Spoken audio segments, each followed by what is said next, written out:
सर्वज्ञ श्री चक्रधर स्वामी की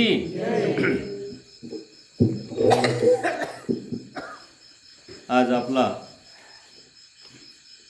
दर महिन्यात होत असलेला सत्संग आणि प्रत्येक वेळेस वेगळ्या कुटुंबांनी ही जबाबदारी उचललेली आहे.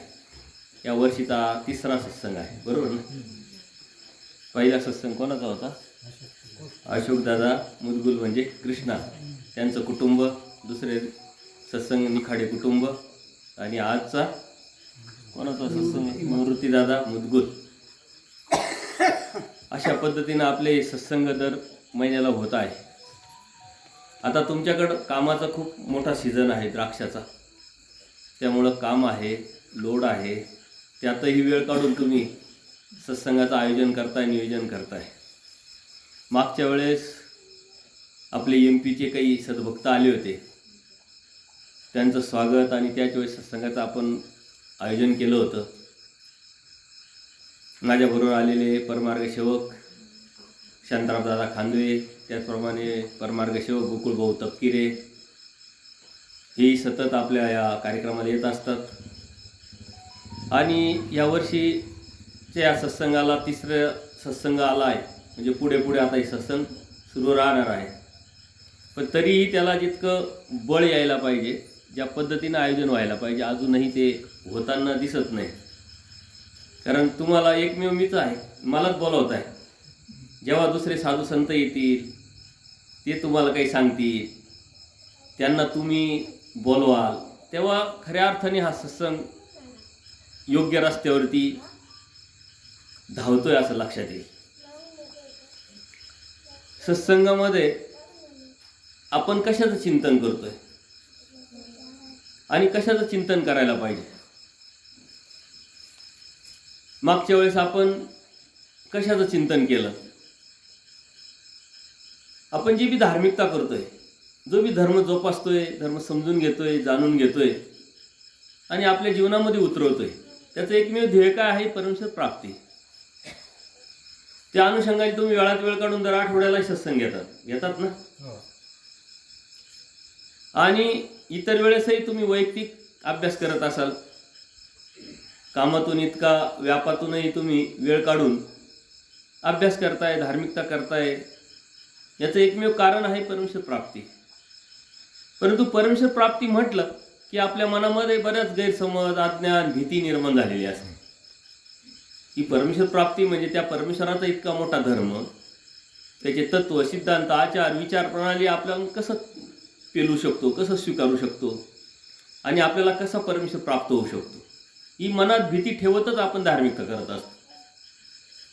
प्रपंचामध्ये धार्मिकता करण्याचा उद्देश जरी दृष्टपर असला, सांसारिक सुख, भौतिक सुख मिळवण्याचा जरी असला, तरी कुठंतरी एक अंधुकशी एक मानसिकता अदृष्टपर असते की मला याबरोबरच देव पण भेटला पाहिजे, देव पण कळायला पाहिजे. असते प्रत्येकाची भावना, श्रद्धा असते.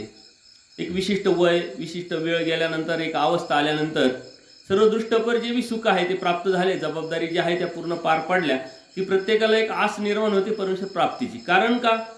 ती आपण अनेक वेळा सत्संग ऐकत असतो, समजून घेत असतो, जाणून घेत असतो की जन्ममृत्यूच्या फेऱ्यातून निघण्यासाठी, हा जो आपल्याला रोग लागलेला, त्या रोगातून काढण्यासाठी परमेश्वराने सृष्टी निर्माण करून आपल्याला या सृष्टीमध्ये आणलं.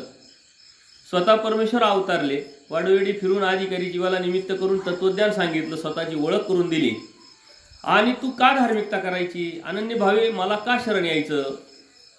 आणि ती धार्मिकता कशी करायची जेणेकरून तुला काय मिळणार आहे आणि त्याचा फायदा किती मोठा आहे, हे आपण वेळोवेळी ऐकलेलं असतं. ऐकून आपल्याला समजत नाही अशातला भाग नाही, समजतंय, कळतंय, परंतु योग्य वेळ आल्याशिवाय ती मानसिकता आपली मात्र तयार होत नाही.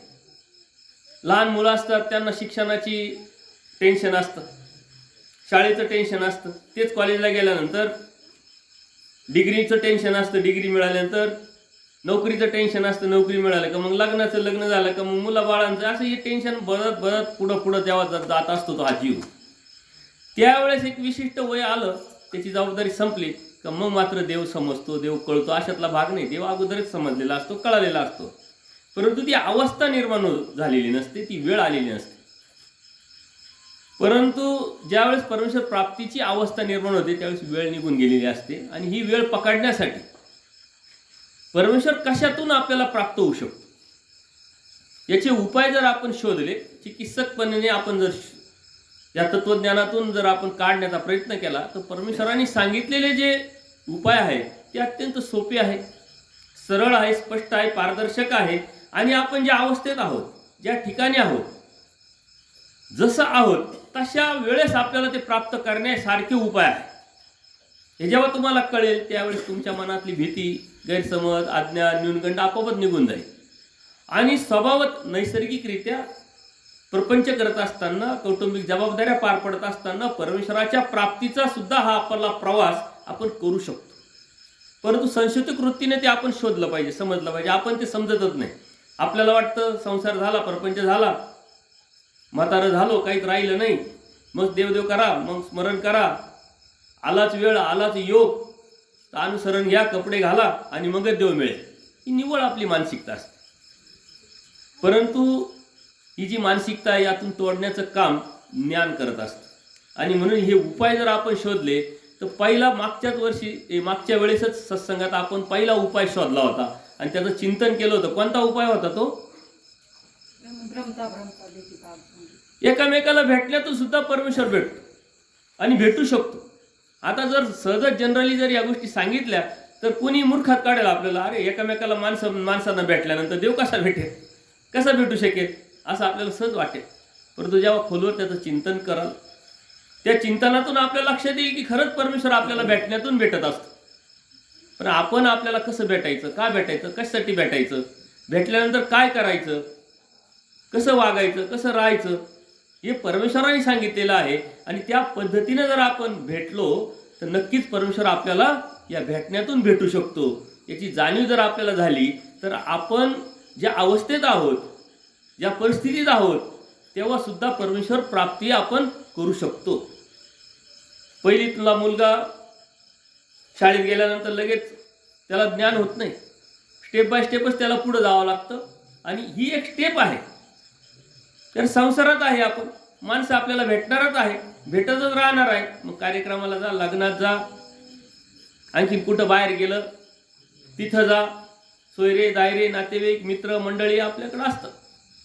या भेटण्यातून आपण जर आपल्याला ती जाणीव झाली, ते ज्ञान झालं, तो बोध झाला, आणि त्या परमेश्वराने दिलेल्या ज्ञानाची जर समज आपण करून घेतली ना, तर आपल्याला ह्या प्रापंचिक जबाबदाऱ्या पार पाडता पाडता सुद्धा परमेश्वर भेटू शकतो.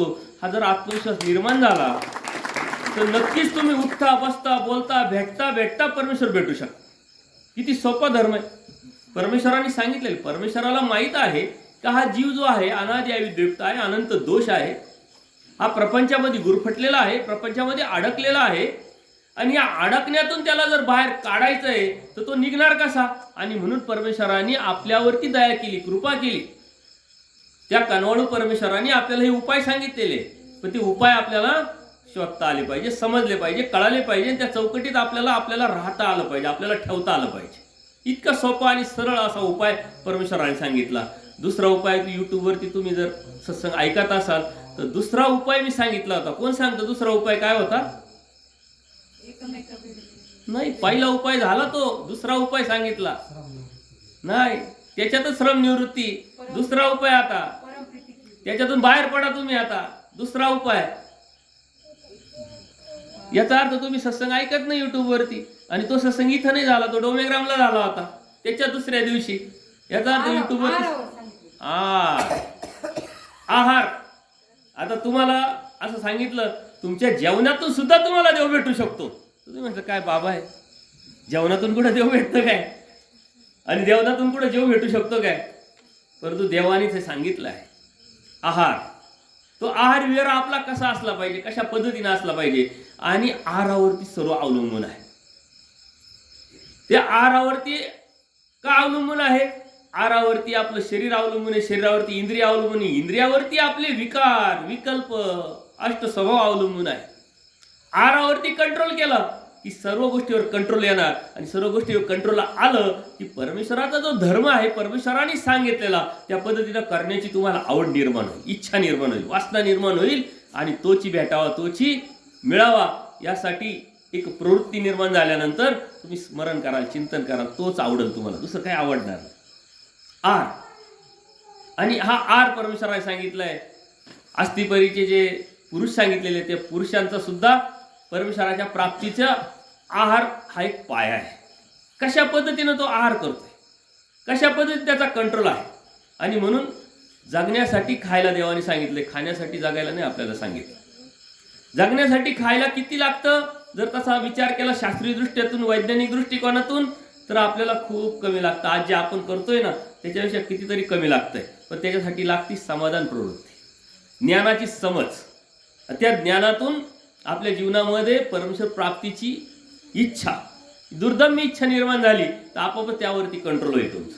आणि ते कंट्रोल झालं तुमच्या मानसिक, बौद्धिक, शारीरिक दृष्टिकोनातून ते कंट्रोल येणार. आणि त्यातून जे तुम्ही दोष अंगावताय, जे तुम्ही अविधी अंगावताय, जेणेकरून परमेश्वर प्राप्तीचे अडथळे तुम्हाला निर्माण होत आहे, ते तुमचे होणार नाही. आणि ते रस्ते तुम्हाला पुढं पुढं प्राप्त होत राहतील आणि परमेश्वर प्राप्त होऊ शकतो. भेटण्यातून परमेश्वर प्राप्त होतो, आहारातून परमेश्वर प्राप्त होतो. बघा किती सोपे उपाय. आहार तर काही सोडायला लावलेला नाही देवानी, परंतु आहार कसा घ्यायचा हे करायला लावलं. भेटायला लावलेलं नाही आपल्याला, आपण काय असं बंद करा, कुठं जाऊच नका समाजामध्ये, असं नाही. समाजात राहायचे, समाजाचे संकेत पाळायचे, भेटीगाठी होणारे, संग्रह पाळावाच लागणार आहे. परंतु ते भेटणं कसं असलं पाहिजे, तो आहार आपला कसा असला पाहिजे, तो विहार आपला कसा असला पाहिजे, यातून मी तुम्हाला मिळू शकतो, त्यातून मी तुम्हाला भेटू शकतो. पण यासाठी आपल्या बुद्धीचा एक जो टक्का आहे, ती बुद्धी आपल्याला परमेश्वराचं लागले पण तिथं आपलं असलं पाहिजे. तिथं आपल्याला वेच निर्माण झाला पाहिजे, वेद निर्माण झाला पाहिजे. आणि तिसरा उपायाचं आपण चिंतन करतोय. उपाय भरपूर आहे, परंतु ते तुम्ही शोधले पाहिजे, तुम्ही शोधत नाही. आणि मी असे शोधून शोधून माझ्या वया भरलेल्या आहे का किती उपाय देवाने सांगितले, त्यातला एक उपाय जरी तुम्ही बघितला आणि तो स्वीकारला आणि शेवटपर्यंत सांभाळला, तरीही अनेक उपाय एका उपायातून प्राप्त होतात आणि परमेश्वर प्राप्त होऊ शकतो. मुलगा पहिलीत जर गेलाच नाही तर पुढे शिकूच शकत. पण जर पहिलीत गेला तर 100% तो दुसरीला जाणारच. आयुष्यभर तर पहिलीत कोणी राहतं का, कोणी राहू शकतं का, नाही. पण पहिलीत जाणं महत्वाचं. एकदा का पहिलीत गेला तर तो शिकणारच आहे. मग दुसरीत जाणार, तिसरीत जाणार, पुढं पुढं शिकणार. मग त्याची जेवढी कॅपॅसिटी असेल, त्याची जशी अवस्था असेल, त्याची जशी पात्रता असेल किंवा त्याचं जसं कष्ट असेल, जशी त्याची इच्छा असेल, तोपर्यंत तो शिकू शकतो. जीव सर्वाधिकारी, तो IAS होऊ शकतो, IPS होऊ शकतो, आणखीन कोण कोण होऊ शकतो. पण पहिलीतच गेला नाही तर तसं तुम्ही आचाराच्या बाजूने विचारच केला, परमेश्वराच्या प्राप्तीच्या अनुषंगाने अध्यात्माचा, धर्माचा विचारच केला नाही, तर तुम्ही एकही पाऊल टाकू शकत नाही. आणि एकही पाऊल पडणार नाही तोपर्यंत परमेश्वराचं आणि तुमच्यातलं अंतर कमीच होणार नाही. त्यातलं ना आपल्यातलं अंतर कमी करण्यासाठी तुम्हाला एक कोणतं तरी पाऊल टाकावं लागेल. आणि ह्या उपायातलं एक पाऊल जरी तुम्ही घेतलं, भेटीतून मला देव मिळवायचा, बस अन्य वार्ता करायच्याच नाही. जो मी भेटला त्याला देवाचं सांगायचं, देवाचं ऐकायचं, देवाचंच बोलायचं, देवाचंच विचारायचं, बाकी काहीच बोलायचं नाही. तरी ती वासना निर्माण होईल, बाह्यांगातून अंतरांगात येईल आणि ती आवड निर्माण होईल. आहाराच्या बाबतीत जरी तुम्ही विचार केला, तो सत्संग तुम्ही ऐका नेमका. त्या सत्संगातून ऐकण्यातून तुमच्या लक्षात येईल की नेमका आपण करतोय काय आणि कसं करायला पाहिजे. त्यातून सुद्धा आपलं सर्व शरीरावरती कंट्रोल निर्माण होईल. आणि शरीरावरती कंट्रोल, इंद्रियावरती कंट्रोल, आणि त्या इंद्रियावरचं कंट्रोल परमेश्वर प्राप्त करून देऊ शकतो तुम्हाला. कारण सर्व काही जे दोष आहे, जो अविधी आपल्याकडून घडतो ते इंद्रियाच्या माध्यमातून की सर्वात अडथळे आपले कोणते आहे, विकार. आणि विकार कशाचा धर्म आहे, इंद्रियांचा. विकल्प कशाचा धर्म आहे, मनाचा. आणि या विकारावरती आणि मनावरती कंट्रोल करण्यासाठी तुम्हाला आहारावरती कंट्रोल करावं लागेल. म्हणजे इतका सोपा आणि सरळ उपाय आहे. तिसरा उपाय अत्यंत महत्त्वाचा आहे. कोणाला सांगता येईल का, सहजच इमेजिन करायचे. कोणता असू शकतो, नवरात्रातले 10 सत्संग कोणी कोणी ऐकले हात वर करा बरं. तुम्हाला ऐकायला वेळ नाही, सत्संग ऐकत नाही, देव तर पाहिजे. तुम्ही नेमकं करतात काय, दर महिन्याला मला बोलवता सत्संगाला, ते आवड निर्माण करता, सत्संग सत्संग सत्संग, परंतु तुम्ही ऐकत नाही, ऐकायला वेळ नाही. इतके काम आहे का तुम्हाला. आणि मी तर तुम्हाला सांगितलेले कामं करता करता सुद्धा ऐकू शकता, पण आवड पाहिजे. तर तिसरं अत्यंत महत्त्वाचं उपाय परमेश्वराने सांगितलेला आहे. तो उपाय हा म्हणजे ज्ञान. उपाय भरपूर आहे, परंतु ज्ञान. आता ज्ञान ज्ञान म्हणजे काय? देवाने तर सांगितलं जे जसं आहे तसं जाणणे म्हणजे ज्ञान. मग आम्ही तर जाणतो, जीव देवता जाणतो, प्रपंच जाणतो, परमेश्वर जाणतो. मग भेटला का परमेश्वर? परंतु ज्ञान जरी तुम्ही घेत असाल तर तुमच्या लक्षात कुठं राहते? तुम्ही म्हणता बाबा आम्ही वाचतो, ऐकतो, परंतु लक्षातच राहत नाही. मग लक्षात ठेवण्यासाठी, लक्षात ठेवणं म्हणजे काय हे आपण लक्षात घेतलं पाहिजे. भट्टोबास एकदा देवाला विचारतात की देवा, ज्ञान आमच्या लक्षात राहत नाही. कर्मराटीचं, पुराणातलं, इकडूनच्या तिकडूनच्या गोष्टी साऱ्या लक्षात राहतात, समजतात, कळतात, परंतु हे ब्रह्मविद्या शास्त्र आहे, परमेश्वर प्राप्तीचं जे शास्त्र आहे, परमेश्वराच्या ज्ञानाचं जे शास्त्र आहे, ते मात्र आमच्या लक्षात राहत नाही. देवाचं हे आद्रित शास्त्र आहे. आद्रित म्हणजे रहस्यमय शास्त्र आहे. हे कोणालाही भेटत नाही म्हणले, परंतु भेटलं तर ते पकडून ठेवावं लागतं. आणि कसं पकडायचं त्यावरती एक प्रक्रिया आहे. बघा, आता तुम्हाला सहज विचारलं, आता तुम्ही शेतकरी आहे, आता अनिल दादाला विचारलं किंवा कोणी बी शेतकरी, नंदू आहे घ्या, कोणी घ्या, की वर्षभरात तुम्ही जे द्राक्ष आज काढले त्या द्राक्षामध्ये किती फवारण्या केल्या? शिरवाडी वनीचे सद्भक्त आलेले, सर्वांनी टाळ्या वाजवून त्यांचं स्वागत करा. बाळासाहेब आहे, अनिल दादा आहे, नितीन दादा आहे. दरवेळेस तुमच्या अगोदर येतात, आज थोडा लेट झाला, परंतु वेळात वेळ काढून अत्यंत कामाची जबाबदारी असताना ते येतात, हे महत्त्वाचं आहे. तर तुम्हाला जर विचारलं की किती फवारण्या केल्या, नंदू दादा तुम्ही द्राक्षाच्या किती फवारण्या केल्या सांगा बरं, सांगता येईल ना? किंवा कोणते कोणते औषधं मारले सांगता येतील की नाही? कोणाला विचार. शांताराम दादांना जर विचारलं नाही वावर किती भरल, ते लांबी रुंदी तुम्ही सांगू नका. तुमच्या 7-12चा आकडा शांताराम दादाचा आकडा 100% लागल. 40 गुंठे तर 40च गुंठे, थोडं इकडे तिकडे येणार नाही. बायांना जर विचारलं की 50 लोकांचा स्वयंपाक किती तांदूळ घ्यायचा, तर बरोबर तुम्ही किती वाटे घ्यायचे तुम्हाला माहिती. चपात्या किती करायच्या, कोण किती खातोय तुम्हाला अंदाज माहिती आहे. बरोबर 2, 4, 5 चपात्या जास्त करतात तुम्ही. हे कशाने होते बरोबर लक्षात राहत. यासाठी तुम्ही वेगळा अभ्यास केलेला का? काय अभ्यास नाही केलेला. हे करत असताना तुम्ही कृतीवर गेलेले, आचार केलेला आहे, त्याचा प्रॅक्टिकल तुम्ही केलेलं आहे, आणि म्हणून तुमच्या ते लक्षात राहत. हे लक्षात राहण्याचं कारण काय की करता करता तुम्ही प्रॅक्टिकल करतात, आणि प्रॅक्टिकल करता करता तुम्ही ते दररोजचं रुटीन झालेलं आहे. आणि म्हणून प्रत्येक गोष्ट कोणाला विचारली तर त्याच्या आवडीचा तो विषय झालेला असतो, आणि त्या आवडीच्या विषयातून त्याला ते प्राप्त झालेलं असतं. अध्यात्मात आपण असं करत, आपण ऐकतो, वाचतो, परंतु प्रॅक्टिकल करत नाही. तुम्ही ऐका, वाचा, आणि आचाराच्या बाजूने परमेश्वराने जे ज्ञानातून समज दिलेली ती समज तुमच्या जीवनामध्ये उतरावा. अर्थात आचाराच्या बाजूने करायला सुरुवात करा. ती गोष्ट लक्षात राहील की नाही सांगा बरं. आता एखादी गोष्ट तुम्ही ऐकलीये, समजून घेतली, जाणून घेतली, आणि करायला सुरुवात केली, ती गोष्ट तुम्हाला कधी तुम्ही विसरू शकत नाही. तुम्ही करत नाही म्हणून तुमच्या लक्षात राहत. म्हणून त्याचं घेतलं, मग मनन करणं, चिंतन करणं, ते कृतीवर नेणं, आणि ते कृती सातत्यपूर्ण करणं म्हणजे लक्षात राहणं. आपण लक्षात ठेवत नाही किंवा लक्षात राहत नाही, याचं कारण आपण फक्त ऐकतो आणि विसरून जातो. परंतु परमेश्वराने तत्वज्ञान कशासाठी सांगितलेलं? ऐकण्यासाठी सांगितलं का करण्यासाठी सांगितलंय? धर्म हे करण्यासाठी,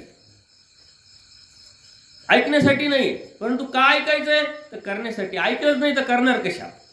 म्हणून तत्वज्ञान हे जे रहस्यमय आहे, हे ज्ञान जे आहे, यातून आपल्याला माहिती नाही घ्यायची आहे. एखाद्या व्यक्तीने डिग्री मिळवली, इंजिनिअरिंगची डिग्री असते, MBBSची डिग्री असते, अनेक वेगळ्या वेगळ्या डिग्री असतात. ही डिग्री म्हणजे काय ज्ञान आहे का? नाही. ही डिग्री म्हणजे माहिती आहे, त्या विशिष्ट गोष्टीची माहिती. एखादा BSc ॲग्री झाला, त्याला त्या ॲग्रिकल्चर शेतीचं जर ॲडव्हान्स टेक्नॉलॉजी त्याच्याविषयी त्याला माहिती झाली. ज्ञान हे वेगळं असतं, माहिती ही वेगळी असते. ज्ञान म्हणजे समज. त्या समजातून आपल्या जीवनामध्ये ते उतरवणं, आणि त्या उतरवण्यात त्या कृतीवर नेणं, याला म्हणतात ज्ञान. म्हणून देवाने सांगते जे जसं आहे तसं जाणणे. म्हणजे काय? आपलं जीवन कसं आहे, जीव काय आहे, आला कुठून, कशासाठी आला, काय करतोय, काय करायला पाहिजे, काय केल्यानंतर त्याला काय भेटणार आहे, हे समज म्हणजे ज्ञान. देवता कोण आहेत, किती आहे, त्यांचं कार्य काय आहे, ते अव्यक्ती स्वरूपी कुठं राहतात, व्यक्त स्वरूपी कुठं राहतात, कशा पद्धतीने ते कार्य करतात, हे ज्ञान आहे. तसंच प्रपंच आहे, तसंच परमेश्वर आहे. ज्ञान वेगळं, माहिती वेगळी. आपण माहिती घेत असतो, आपण ज्ञान घेत नसतो. जेव्हा ज्ञान घ्यायला सुरुवात कराल तेव्हा तुमच्या जीवनामध्ये अंतर्बाह्य बदल होईल.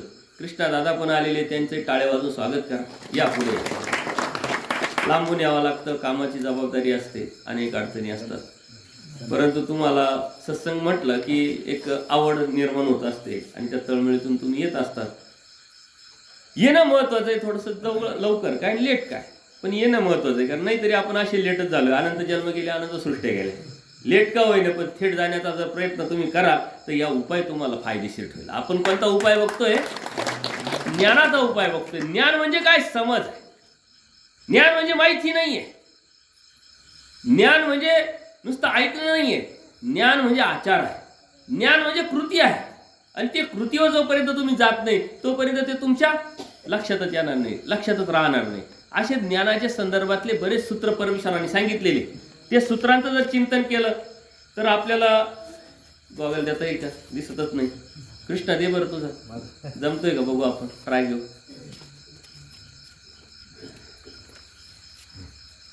अरे काहीच नाही दिसत मला.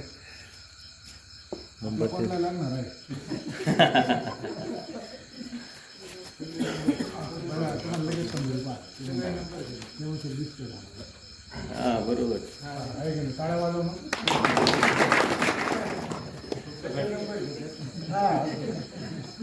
ते जे आपलं जे शास्त्र आहे, आपण लक्षात का राहत नाही आणि लक्षात राहत नाही म्हणून आपण आपल्या जीवनात उतरवत नाही. सर्वात पहिले तर लक्षात राहिलं पाहिजे. आणि लक्षात राहण्यासाठी काय केलं पाहिजे? त्याचं मनन, चिंतन, कृतीची आस जर ठेवली तर नक्कीच ते आपल्याला विसर पडत नाही. त्या कृतीवरती जेव्हा गेलो, एखादी गोष्ट एखाद्या व्यक्तीला आपण सांगितली, मुलांना सांगितली आणि नुसतीच सांगितली तर त्याच्या लक्षात नाही राहणार. पण ती कृती जर करून घेतली तर त्याचं काय स्वरूपी लक्षात राहतं. पण जोपर्यंत तुम्ही कृतीवर जात नाही धर्माच्या, तत्व सिद्धांताच्या, आचारा विचाराच्या, तोपर्यंत धर्माचा हा जो ज्ञानाचा जो उपाय आहे तो तुमच्या लक्षातच येणार नाही. म्हणजे ज्ञान म्हणजे समजून घेणं, ज्ञान म्हणजे माहिती म्हणून घेणं, ज्ञान म्हणजे मला सांगता येणं, असं ज्ञान नाही. ज्ञान म्हणजे करण्यासारखं, ज्ञान म्हणजे कृती, ज्ञान म्हणजे करायला लागणार किंवा त्या कृतीवरती जाण्यासाठी जे आपण घेतो त्याला ज्ञान म्हणतात. म्हणून आपण काय सांगतो? परमेश्वरांनी सांगितलेलं हे आदृश शास्त्र आहे, हे रहस्यमय शास्त्र आहे. हे कधी कोणाला भेटत नाही. आणि परमेश्वराच्या कृपेने जर आपल्याला भेटतंय तर ते पकडायला तुम्हाला काय लागेल? कृतीवर जावं लागेल. आणि ऐकावे, लिहावे. लहान मुलांना बघा, शाळेत एक सिस्टम असते. ते नुसते शिक्षक काही सांगत नाही, ज्ञान सांगतात, शिकवतात आणि मग काय करतात? लिहून देतात, नोट्स काढून देतात, लिहायला लावतात. नाही तर घरून लिहून आणा सांगतात. हा धडा लिहून आणा, या प्रश्नाची उत्तरे लिहून आणा. म्हणजे पहिले ऐकणे ही पायरी, दुसरं लिहिणे ही दुसरी पायरी, आणि तिसरं त्याचं मनन करणे, चिंतन करणे. नाही तर आपण मनन चिंतन नाही केलं तर होत नाही. आणि मनन चिंतन करायला काय विशिष्ट वेळ लागतो, एकांतात जाऊन बसायलाच पाहिजे असं काही नाही. काम करता करता सुद्धा तुम्ही चिंतन करू शकतात, पण त्यासाठी तुम्हाला ती आवड असायला पाहिजे. आणि मनन चिंतन केल्यानंतर मग सर्वात महत्वाचं चौथं जी पायरी आहे, संवाद. हा संवाद जोपर्यंत आपण करत नाही एकामेकाशी, देवाने सांगितलं एकमेकाला तुम्ही चर्चा करा, नूतन होणार आहे, त्यातून बाहेर काहीतरी पडणार आहे. संवाद, चर्चा, त्यासाठी सत्संग असतो, त्यासाठीच आपण एकामेकाला भेटायचं असतं. नाहीतरी दुसरा जो आपण उपाय बघितला, भेटल्यातून करायचं काय? शास्त्र चर्चा करायची. आणि या शास्त्र चर्चेचा विषय असा असतो की जे मला समजलेलं ते दुसऱ्याला मी सांगावं, जे दुसऱ्याला समजलं ते मला ऐकायला भेटावं आणि आपल्या ज्ञानामध्ये वाढ व्हावी. हे ज्ञान जे आहे जेव्हा तुम्ही दुसऱ्याला सांगता ना, ते अधिक पक्क होतं, अधिक वाढतं. म्हणून या ज्या पायऱ्या आहे हे तुम्ही फॉलो जर केलंच नाही तर तुम्हाला परमेश्वर प्राप्तीचा हा जे ज्ञानाचा उपाय तुमच्या लक्षात येणार नाही. ऐकणं, लिहिणं, मनन चिंतन करणं आणि संवाद करणं, अर्थात दुसऱ्याला कोणाला तरी सांगणं. जर एखादा विषय तुम्ही एखाद्या व्यक्तीला सांगितला म्हणजे काय केलं? समजावला. आणि त्या व्यक्तीला जर तो समजला तर समजायचं का तो विषय तुम्हाला समजलाय. मी एखाद्या विषयी तुम्हाला सांगतोय, समजावतोय, पण तुम्हाला समजलाच नाही, याचा अर्थ मला तो समजलेला नव्हता, म्हणून मला योग्य पद्धतीनं मांडता आला नाही. ही आपण आपली चिंतन करायचं, आपण आपली परीक्षा बघायची की एखादा विषय जर मी एखाद्या व्यक्तीला समजावू शकलो तर मला तो समजलेला आहे, आणि तो समजलेला आहे म्हणून मी समोरच्याला समजावू शकतोय किंवा समजावू शकलोय. त्यांनी त्याच्या मनातले जे भ्रम आहे, गैरसमज आहे, अज्ञान आहे, ते त्याचे त्या विषयासंदर्भात तुम्ही जर काढू शकले आणि त्यांनी ते निकाली काढले तर समजायचं तो विषय तुम्हाला समजलेला आहे. याच्यासाठी संवाद गरजेचा आहे. किंवा प्रत्येकाची प्रचिती वेगळी असते, प्रत्येकाची अनुभूती वेगळी असते, प्रत्येकाची दृष्टी वेगळी असते त्या विषयाकडे पाहण्याची. एखादी जमीन असते बघा, त्या जमिनीत एखाद्या व्यक्तीला नेलं, 4 लोक आहे, एक इंजिनियर आहे, एक शेतकरी आहे, एक डॉक्टर आहे, एक सामाजिक संत आहे म्हणजे कार्यकर्ता आहे, एखादा साधू आहे. 5 लोक 5 वेगवेगळ्या फील्डमधले त्या जागेवरती नेले. आता प्रत्येकाची प्रवृत्ती वेगळी, प्रत्येकाची विचार वेगळे. डॉक्टर काय विचार करेल, इथं नॅचरोपॅथी हॉस्पिटल खूप चांगलं होईल, एकांत आहे, मस्त आहे, भरपूर पेशंट भेटू शकतात. शेतकरी काय म्हणाल, अरे जमीन खूप चांगली आहे, मस्त शेती होईल, इथं चांगलं पिकल, काळी जमीन आहे. इंजिनियर काय म्हणाल, अरे इथं फार्म हाऊस होऊ शकतो, खांदेपाटी म्हशील, याच्यातून चांगले पैसे भेटू शकतात. गोकुळ सारखं सांगेल म्हणजे द्राक्ष चांगली भेटू शकतात. कृष्णा गेला तर म्हणशील इथं तर रो हाऊस आणि बंगले तर जोरात चालतील. जागा एकच आहे परंतु माणसं वेगळी, दृष्टी वेगळी. त्या दृष्टिकोनातून त्यांनी त्या पद्धतीने ते मांडलेलं आहे. शेतकरी शेतकऱ्या पद्धतीने, इंजिनियर इंजिनियरच्या पद्धतीनं, आणि एखादा साधू असेल तर आश्रम लईच भारी, शांत स्मरण करायचं, चिंतन करायचं, कोणी यायला नाही, जाणार नाही, काही घेणं नाही देणं नाही. माणसं वेगवेगळे आहेत, जागा एकच आहे, प्रसंग एकच आहे, परंतु दृष्टी वेगळी आहे. त्याच्यामुळं त्या दृष्टी प्रत्येकाला समजते. तसं आपण जेव्हा एकत्र येतो आणि एखादा विषय मांडतो त्यावेळेस जेव्हा संवाद होतो त्यावेळेस प्रत्येकाच्या दृष्टीतून आपल्याला फायदा होत असतो. म्हणजे फायदा करण्याचं जे काम आहे ना, हा संवादाचं आहे. परंतु आपण संवाद करण्यासाठी भेटतच नसेल आणि जरी भेटलं तर चेष्टा मस्करीमध्येच आपला जर संवाद निघून जात असेल तर मग त्या भेटण्याला काय अर्थ राहील. तेवढ्यापुरतं तेवढं ठीक आहे. परंतु जेव्हा आपण भेटतो एक भान आपलं ठेवलं पाहिजे की आपण भेटलोय, किती वेळ भेटणार आहे आणि किती वेळ आपल्याला भेटता येणार आहे आणि वेळ कुठे आहे आपल्याकडे. त्यामुळं आपण त्याला लगेच भान ठेवून त्या विषयावरती आपण कन्व्हर्ट केलं पाहिजे. म्हणून बरं संवाद केला, मग भेटलं का ज्ञान तुम्हाला? तुम्ही काय केलं पाहिजे? ऐकलं, लिहूनही काढलं, त्यानंतर मनन चिंतन केलं आणि 4थी पायरी संवाद केला. समजलं का तुम्हाला? भेटलं का?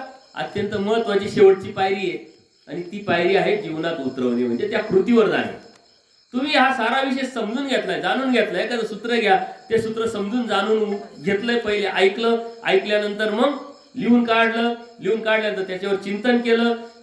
ज्ञाता विरक्ताचा संघ देवाने सांगितलं. एखादा ज्ञानी आहे, विरक्त आहे, त्याच्याशी चर्चा केली, संवाद केला, त्यातून आता ते समजून घेतलंय, पूर्ण त्याचं पोस्टमार्टम केलं, आता तुम्ही ऑपरेशन केलंय आणि ते सारं समजलंय. मग झालं का ज्ञान? ते लक्षात राहील का? नाही राहणार. पण जेव्हा तुम्ही कृतीवर न्याल ते तुमच्या जीवनात उतरावाल, तुमच्या जीवनामध्ये उतरून त्या कृतीवरती जेव्हा जाल, आचाराच्या बाजूने जेव्हा विचार करून ते तुमच्या जीवनामध्ये उतराल, त्यावेळेस ते शेवटास जाईल आणि कायमस्वरूपी तुमच्या स्मरणात ते राहील. कधीच तुम्ही विसरू शकत नाही. एखादी गोष्ट जर तुमच्याकडून मी जर करून घेतली ना आज या मिनिटाला, तर ती तुम्ही कधीच विसरू शकत नाही. म्हणून प्रॅक्टिकल जीवनामध्ये आपण विचार करत असतो, प्रत्येक गोष्टीचा प्रॅक्टिकल विचार करत असतो, तसा धर्माचा सुद्धा प्रॅक्टिकल विचार केला पाहिजे. आपल्या जीवनामध्ये ते उतरवलं पाहिजे, तेव्हा ते लक्षात येतं. आणि म्हणून ज्ञान हे समज आहे आणि समज हा एक आचार आहे. ज्ञानातून समज निर्माण झाली पण आचारावरती तुम्ही गेले नाही तर त्या ज्ञानाला काय अर्थ नाही. आणि जोपर्यंत तुम्ही या कृतीतून आचारावर जात नाही तोपर्यंत ज्ञान ही जी पायरी आहे त्यातून परमेश्वर तुम्हाला प्राप्त होऊ शकत नाही. परंतु आपली अडचण एकच राहते का? लक्षात राहत नाही, लक्षात राहत नाही. त्याच्यासाठी मी आता तुम्हाला पायऱ्या सांगितल्या. ह्या जर पायऱ्या तुम्ही जर फॉलो केल्या तर तुमच्या जीवनातून धर्मतत्वज्ञान कधी बाहेर जाऊ शकत नाही. एक वचन घ्या आणि त्या पद्धतीनं तुम्ही प्रॅक्टिकल करून बघा. पुढच्या महिन्यामध्ये जेव्हा सत्संग होईल तेव्हा त्या एका विषयावरती, त्या एका वचनावरती तुम्ही बोलायला लागले तर आम्हाला कोणाला यायची गरज पडणार नाही. तुम्ही तुमच्या जीवनातले अर्थ, एकामेकाचे अनुभव, एकामेकाचे प्रसंग, नाही तरी 8 दिवसाला तुम्ही सत्संग होता, हा ग्रहपाठ तुम्ही देऊ शकता एकामेकाला की हे वचन तुम्ही एक घ्या, तुम्ही घ्या, तुम्ही घ्या, कोणते घ्या, तुमच्या मनाने घ्या. त्याचं चिंतन करून या, लिहून काढा, मनन करा, चिंतन करा, संवाद करा आणि ते कृतीत. आणि असे वचन घ्या की जे कृतीत तुम्ही आणू शकता. अन्यथा असे वचन घ्यायचे ते कृतीत आणू शकत नाही तुम्ही ह्या अवस्थेमध्ये, तर त्याला काय अर्थ आहे? तुमची निवड अशी असली पाहिजे की आज या मिनिटाला मी कोणता आचार करू शकतो, या प्रापंचिक जीवनामध्ये जीवन जगत असताना मी कोणता आचारावरती जाऊ शकतो, ते वचन समजून उमजून कुठं केव्हा कधी कशा पद्धतीनं करायचंय त्याचा जर संग्रह केला तुम्ही तर नक्कीच 365 दिवसामध्ये 100 वचनांचा जर तुम्ही संग्रह केला, आणि 100 वचन म्हणजे खूप झाले. मी तर संशोधन केलेलं आहे, पुऱ्या तत्वज्ञानाच्या पूर्ण सूत्रपाठाच्या पूर्ण आचाराच्या सूत्रांमध्ये 10% वचन, म्हणजे 1237 मध्ये 10% म्हणजे किती वचन येतात बघा. तेवढे वचन जरी तुम्ही तुमच्या जीवनात उतरवले तरी परमेश्वर तुम्हाला भेटू शकतो. आणि त्याच्याही पलीकडे जाऊन आचार्यांनी तर त्याच्याही पलीकडे जाऊन खूप सोपा उपाय सांगितला, एकी भिक्षा, आणि विषयाचा संबंध नाही केला. म्हणजे स्त्री पुरुष पुरुष स्त्री किंवा जड पदार्थ खाण्यामध्ये जर तुमचं लागले पण नसेल, एकी भिक्षा आणि स्त्री संबंध नाही केला म्हटले देव भेटला, आणि ज्याला देव भेटला नाही तर त्याला आम्ही धाडलं म्हटले. आचार्यांनी एवढा मोठा उपाय सांगितलेला आहे, पण ते करण्यासाठी आपल्याला या उपायातून पहिल्यांदा जावं लागेल. हा उपाय तुमच्या खूप लांब आहे अजून, कारण आज प्रापंचिक जीवनामध्ये हे तुम्ही करू शकत नाही, ना भिक्षा मागू शकत नाही, ना विकाराच्या अनुषंगाने विचार करू शकत. परंतु हे उपाय जेव्हा कराल, जेव्हा ती वेळ येईल, जेव्हा परिस्थिती येईल, त्यावेळेस मात्र तुम्ही अत्यंत कॉन्फिडन्सनी त्या आचारावरती जाऊ शकता. तर तुम्हाला इतकं नॅचरल होऊन जाईल, इतकं नैसर्गिक होऊन जाईल की तुम्हाला त्याच्याविषयी काहीच वाटणार नाही. आणि ते काही न वाटणं ह्या तीच वेळ तुम्हाला परमेश्वर प्राप्तीची असेल. परमेश्वर प्राप्ती करणं खूप अवघड नाहीये, फक्त तो सोपा उपाय परमेश्वराने सांगितला आहे तो तुमच्या लक्षात आला पाहिजे. आणि म्हणून परमेश्वर म्हणतात हे शास्त्र आपोआप होईल काय, चला सत्संग ऐका, लिहून काढा, वचन ऐका, सत्संग घ्या, 8 दिवसाला घ्या, हे घ्या ते घ्या, आपोआप होईल का? देव म्हणतात नाही, एकावनाचे घर न रिके. हे स्वतःहून आपल्या डोक्यात येत नाही, त्याला आपल्या डोक्यात आणावं लागेल. कोणाला? ज्ञानाला. म्हणून आपल्याला जावं लागेल या चरित्रामध्ये, सूत्रपाठामध्ये, तत्वज्ञानामध्ये, सत्संगामध्ये. इथं तुम्हाला स्वतः येऊन बसावं लागेल, प्रॅक्टिकल ते करावं लागेल, बसून उमजून समजून घ्यावं लागेल. आता तत्वज्ञान आपल्या शास्त्राचा जे अभ्यास आहे, मार्ग पद्धतीमध्ये आपले जे गुरुबाबा असतात ते प्रत्येकाला भोग देत असतात. 1 वचन 2 वचन त्याची जशी कॅपॅसिटी असेल त्यांनी ते पाठ करायचं, दुसऱ्या दिवशी आणून दाखवायचं. आणि एवढा अभ्यास करून सुद्धा, पूर्ण 5 स्थळाचा अभ्यास करून सुद्धा आज धर्माची जी परिस्थिती आहे ती अत्यंत हलाखीची आहे. धर्मतत्वज्ञानाच्या आणि आचाराच्या बाजूने जर विचार केला तर मग असं का होत नाही, तर तिथं प्रॅक्टिकल दिल्या जात नाही, फक्त अभ्यास दिला जातो. आणि तुम्ही अभ्यास नुसता केला आणि प्रॅक्टिकल नाही केलं तर त्यांच्यात आपल्यात काही फरक नाही राहणार. आपण तर प्रपंचातले माणसं आहे, या प्रपंचातून आपल्याला जर बाहेर पडायचं असेल तर प्रॅक्टिकल जीवनामध्ये ते आचरणात जोपर्यंत आपण आणत नाही तोपर्यंत आपल्याला यातून बाहेर पडताच येणार नाही. कारण ही दलदल आहे, ही चिखल आहे, यातून बाहेर पडणं एवढं सोपं नाही. म्हणून कृती आणि आपल्याला स्वतःहून शास्त्र अभ्यास करावा लागेल, स्वतःहून त्याचं चिंतन करावं लागेल, मनन करावं लागेल, स्वतःहून लिहावं लागेल. आजकाल बघा लहान मुलं असतात, शाळेत जातात, त्यांना होमवर्क दिला जातो आणि लहान मुलांना होमवर्क ते आवड नसते, खेळायची मस्ती करायची. मग त्यांच्या आयाच त्यांचे वडीलच होमवर्क करून देतात शाळेमधून, कारण तिथे कंपल्सरी असतं, ओरडतात. ते कंपल्सरी असल्यामुळं मग आईवडिलांना बी नको प्रॉब्लेम यायला म्हणून तेच होमवर्क करतात. पण त्या मुला मुलींनी जर होमवर्क केला तर ते पक्की होते. पुढे जाऊन ते कच्चे राहण्याचं कारण त्या मुलांपेक्षा आईवडिलांना टेन्शन राहतं. परीक्षा मुलाची राहते, मुलीची राहते, आणि या बाईला टेन्शन राहतंय, बापाला टेन्शन राहतं. टेन्शन त्यांनी घ्यायचं राहतं, अभ्यास त्यांनी करायचा राहतो, पेपर त्यांनी लिहायचा राहतं, आपण काय करायचं राहतं? मार्गदर्शन. आणि त्यांनी सुद्धा जे शिक्षकांनी सांगितलं ते त्या पद्धतीने जर करत आले तर त्यांनाही ते अवघड वाटत नाही. म्हणजे स्वतःहून आपल्याला करावं लागेल कोणती गोष्ट. धर्म हा करण्याचा विषय आहे. आचार्य त्याचा धर्म. परमेश्वर म्हणतात जो आचार करेल त्याचा धर्म आहे. आणि धर्मात राहायचं तर आचाराशिवाय पर्याय नाही, हा पाया आहे. आणि आचार म्हणजे काय साधू संतांनीच करायचं हे तर किती वेळा तुम्हाला मी सांगितलेलं आहे, त्याचा विषयच नाहीये. किती जरी सूत्र आहे का तुम्ही आज करू शकता. म्हणून ज्ञान ही काय, हे ज्ञान समजून घेणं, त्या समजण्यातून त्या समजण्यातून कृतीवर जाणं. म्हणून एक कोणाचंही घर स्वतःहून येत नाही. म्हणून आपण जर त्या शास्त्राला आपण पे जर दिलं, आपले पण दिलं, की यातून माझं हित होणार आहे, यातून माझं भलं होणार आहे, हेच माझ्या जीवनाचं शिल्पकार आहे. कारण तर ज्ञान, परमेश्वराची ब्रह्मविद्या शास्त्र, परमेश्वरी ब्रह्मविद्या शास्त्र, हे जर आपण आपल्या मनामध्ये ठाम निर्माण केला आणि ठाम निर्णय घेऊन त्या ध्येयावरती आपण जायला सुरुवात केली तर नक्कीच आपल्याला त्याबद्दल अवघड किंवा न्यूनगंड गैरसमज वाटणार नाही. भेटता करता तुम्ही अभ्यास करू शकता, कामं करता करता तुम्ही अभ्यास करू शकता, चिंतन करू शकता. जेव्हा वेळ भेटेल तेवढा वेळ भेटेल. आणि या जीवनातून, अशा प्रॅक्टिकल जीवनातून मी गेलेलो आहे, म्हणून मला ते कॉन्फिडन्सने मी सांगू शकतो. मी प्रपंच केला, मी कामं होते, भरपूर लोड होता, परंतु एक नियम ठरवून घेतला होता की दररोजचा 1 तास आपण अभ्यासाला द्यायचा म्हणजे द्यायचा. नंतर असा विषय झाला की ती आवड निर्माण झाल्यानंतर ते 1 तासाचं 2 तासावर, 2 तासाचं 4 तासावर कधी गेले मला सुद्धा कळालं नाही. सकाळी 2 तास, दुपारी 2 तास माझ्या बरोबर अभ्यासाला वेळ जायचा. तळपोथी कळत नव्हती, समजत नव्हती, लक्षात येत नव्हती. जेव्हा समजेल तेव्हा समजेल, जेव्हा साधू संत निर्मळ आपल्याला मार्गदर्शक म्हणून भेटतील तेव्हा भेटतील. परंतु वाचून तर टाका नेमकं हे काय, हे समजून तर घ्या, कानावर तर पडू द्या. आपल्याला जोपर्यंत त्यात जात नाही तोपर्यंत नेमकं अवघड आहे, सोपं आहे, काय नाही हे कळणार कसं? तुम्ही शेती करायची, शेतीच्या बांधावर उभे राहिले, चिंतन करत राहिले, मनन करत राहिले तर होईल का? एखाद्याला जर आपण सांगितलं का पोहायचं कसं, पाण्यात पडलं का हात असे हलवायचे, पाय असे हलवायचे आणि टाका उडी म्हटल्यानंतर येईल का पोहता? त्याला प्रॅक्टिकल द्यावं लागेल ना, प्रॅक्टिस द्यावं लागेल. आणि त्याला जर आपण सांगितलं आणि त्याला जर विचारलं तुला पोहता येईल का, म्हणलं हा येतं पोहता, सांग कसं पोहता येतं, तो म्हणतो हे का असं सांगितलं त्यांनी, मग खरंच पोहता येईल का? नाही, त्याला पाण्यात पडावंच लागेल. त्या पाण्यातून त्याला प्रॅक्टिकल जीवनामध्ये पोहणं म्हणजे काय हे समजून घ्यावं लागेल. म्हणजे धर्म तत्वज्ञान हा विषय काय आहे हे एकदा कळाला तुम्हाला आणि त्याच्यामध्ये जर तुम्हाला गांभीर्यता निर्माण झाली, म्हणजे थोडक्यात सिरियसता, आपल्याकडे सिरियसतात नाही, गांभीर्यत नाही,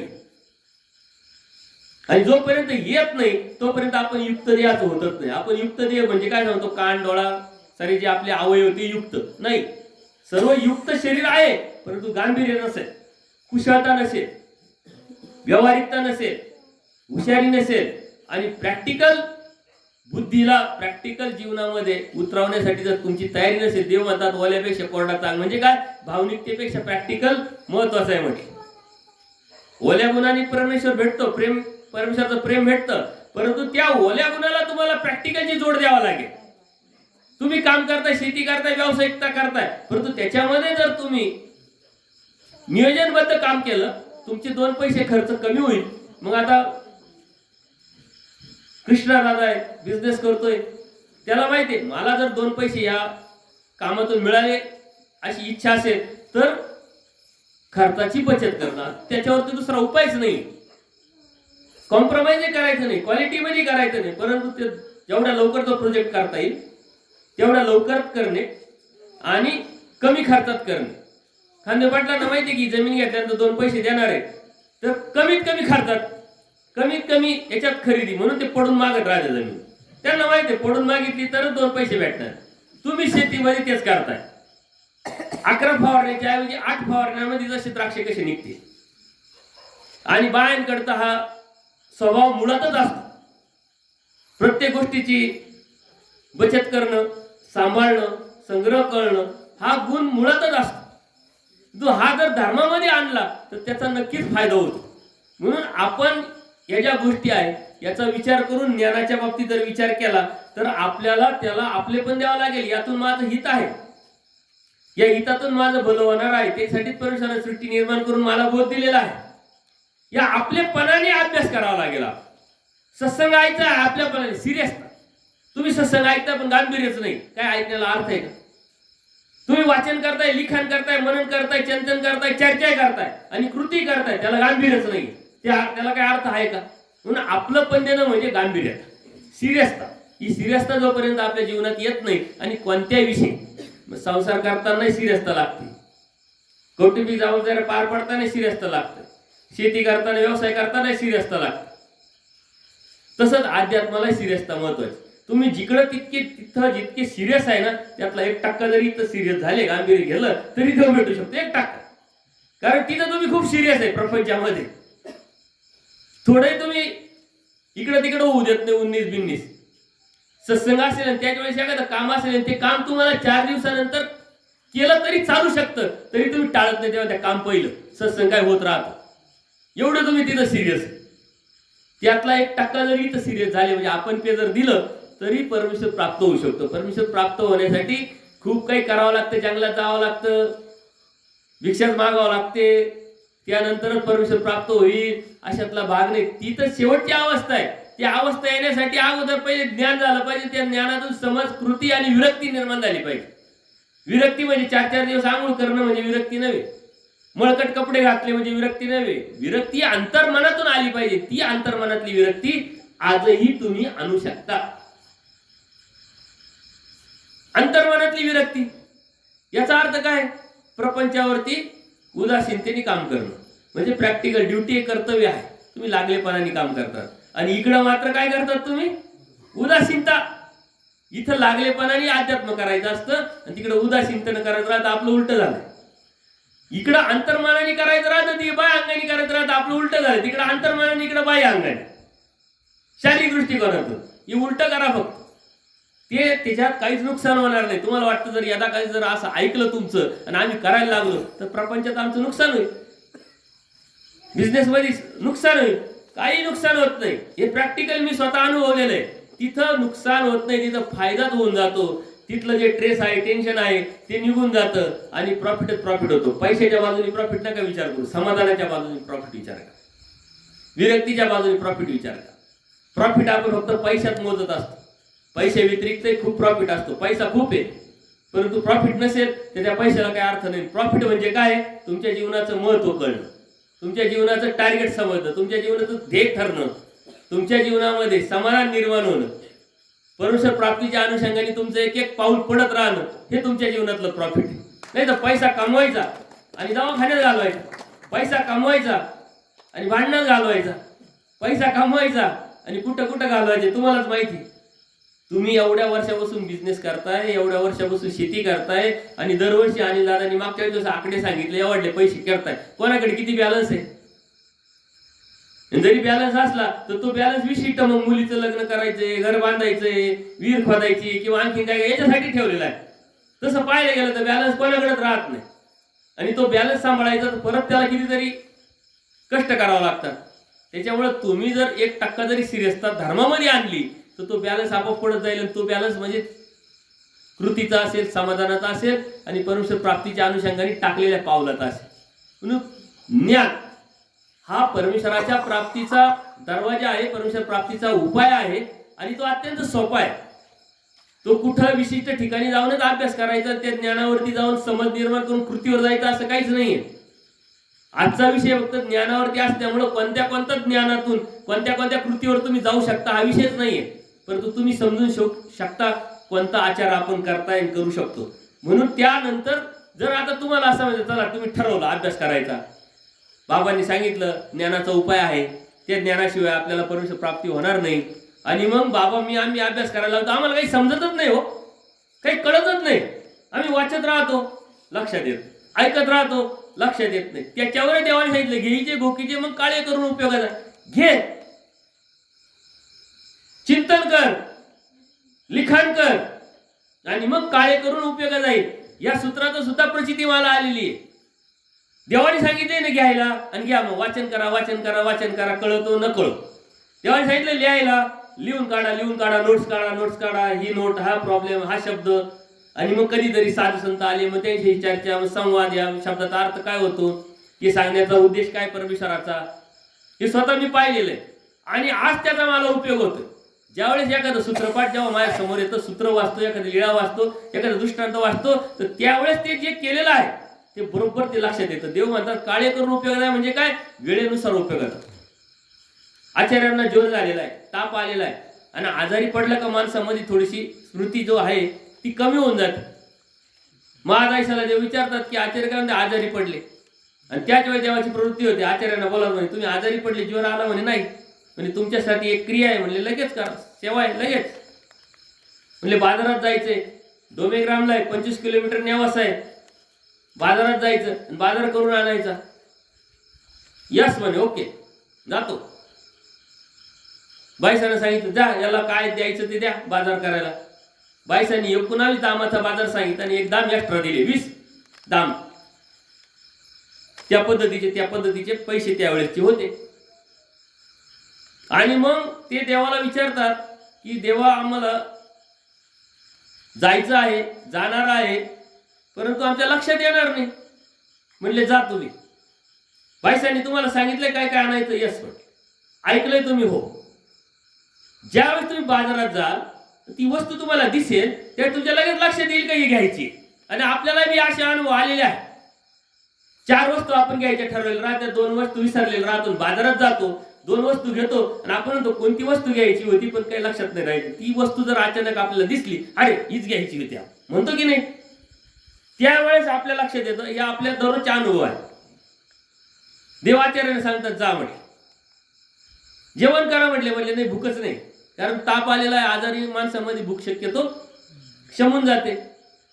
आणि पुढे जेव्हा जातात त्यांना घाम येतो, एक विहीर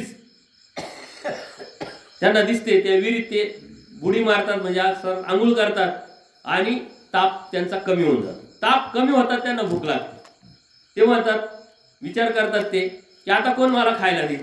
देव म्हणत होते जेवून जा, तेव्हा जेवलो नाही आणि आता कोण देईल. पण देवानी काळजी घेतलेली असते. पाठीमागच्या काही भक्तांकडे देवानी शिदोरी दिलेली असते आणि देव म्हणतात आवाज द्यायचा नाही, म्हणायचं नाही, बोलवायचं नाही. जे जिथं भेटतील तुम्हाला त्या ठिकाणी शिदोरी द्या. आचार्यांची आंघोळ झालेली, भूक तर लागलेली नाही, असा विचार करता करते भक्त तिथं पोचले. देवानी सांगितल्याप्रमाणे भेटले. ही देवानी तुम्हाला शिदोरी पाठवली. ही लीळा आचार्य शेवटपर्यंत आठवते का देवाला माझी किती काळजी आहे. आणि आपल्याला देवाला आपली सुद्धा काळजी आहे. असं नाहीये की आचार्यांचीच काळजी आहे, आपली सुद्धा काळजी करत. देव आपल्याला सुद्धा फॉलो करतात. पण ती प्रचिती आपल्याला आली पाहिजे. आपले उघडे डोळे, आपली उघडी बुद्धी ती असली पाहिजे, दिसली पाहिजे, समजली पाहिजे. आणि या कृतीवर जेव्हा तुम्ही जाल तेव्हा ती प्रचिती, तो अनुभव तुम्हाला येईल. इथपर्यंत तुम्ही आपोआप नाही आलेले, तुम्हाला आणल्या गेलेलं आहे. त्या आणण्याच्या पाठीमागे परमेश्वराचा एक समर्थवाद आहे, सामर्थ्य आहे, ती शक्ती आहे. त्या शक्तीच्या माध्यमातून तुम्हाला इथपर्यंत देवाने पोहोचवलेलं आहे. परंतु काही अशा गोष्टी असतात का त्याची कड आपल्यालाच करावं लागते. आणि म्हणून जेव्हा आचार्य जातात बाजारामध्ये, जी जी वस्तू दिसली ती वस्तू त्यांना आठवते आणि ते घेतात. 19 दामाचा बाजार सांगितला तर 19 दाम संपले. एक दामाचा काय सांगितले लक्षात येईना आचार्यांचं. पूर्ण बाजार फिरतात. फिरवण्याच्या पाठीमाग काय थोडासा जो ताप होता तो बी देवाला नासवायचा होता. सांगण्याचं तात्पर्य काय की देव काय सांगतात की बाजार किती करायचा आहे, कोणता करायचा आहे, कसला करायचा, ऐकून घ्या, तुम्हाला बरोबर लक्षात येईल. म्हणजे तुम्ही ऐकून घ्या, तुम्ही वाचन करा, तुम्ही लिखाण करा, तुम्ही चिंतन करा, तुम्ही चर्चा करा, आपोआप तुम्हाला उपयोगी पडणार आहे.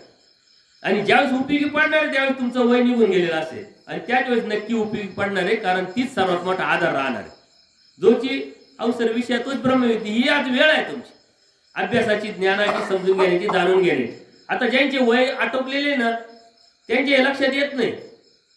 फक्त आहे सत्संग, ऐकताय सत्संग, कारण ती वेळ त्यांनी दवडलेली. त्यांनी दवडली म्हणण्यापेक्षा त्यांच्या नशिबात ते नव्हतं, त्यांच्या भाग्यात नव्हतं. परंतु आज हे जे विशिष्ट वयाचे तुम्ही दिसतात ते खूप भाग्यवान आहात. अशा वयामध्ये तुम्हाला शास्त्र ऐकायला भेटतंय, अभ्यासाला भेटतंय, चिंतन करायला भेटतंय. तुमच्या हातात सूत्रपाठ आहे. 20-20 वर्ष गेले तरी लोकांच्या हातात सूत्रपाठ काय माहित नाही. मी दररोजचा अनुभव घेतो. माझ्याकडे दररोज कोणी ना कोणी येत राहत. 40 वर्ष झाले उपदेश घेऊन, 20 वर्ष झाले उपदेश घेऊन, सूत्रपाठ नाही. आज आपण उपदेश दिल्यानंतर लगेच त्याला सूत्रपाठ देतो, वाचायला सुरुवात करतो. युट्यूबच्या माध्यमातून अभ्यासक्रम त्याला अभ्यासाला भेटतो. फक्त तुमची इच्छा पाहिजे. ती इच्छा सिरियसनेस उतरली पाहिजे, गांभीर्यात उतरली पाहिजे. म्हणून हा विषय अत्यंत महत्वाचा. जर तो तुम्ही समजून घेतला तर परमेश्वराच्या प्राप्तीचा उपाय म्हणजे ज्ञान आहे. ते ज्ञान म्हणजे काय आणि ते ज्ञान कसं घ्यायचं, कसं समजून घ्यायचं, कसं जाणून घ्यायचं आणि ते आपल्या जीवनात कसं उतरवायचं हे जर आपण लक्षात घेतलं तर आपोआपच ते म्हणतात आता घे पे मग पाठी अनुभवे जाणार म्हटले. आता जे आहे आता घ्या म्हटले तुम्ही, आपोआप पाठीमागं तुम्हाला जाणार आहे. आणि घ्यायचं काय तुम्हाला नेमकं तत्वज्ञान परमेश्वरांनी कशामध्ये सांगितलेलं आहे? सूत्रपाठामध्ये, वचनामध्ये. वचनार्थ जाओ नेदीचे. परमेश्वर काय म्हणतात वचनार्थ गेलं तरी चालेल पण वचन गेलं नाही पाहिजे. वचनार्थ, वचन जाओ नेदीचे म्हणजे वचन तुमच्या जीवनातून गेलं नाही पाहिजे. वचन म्हणजे धर्म आहे. वचन म्हणजे परमेश्वराची पकडलेली एक दशी आहे. वचन म्हणजे परमेश्वराच्या प्राप्तीचं टाकलेलं एक पाऊल आहे.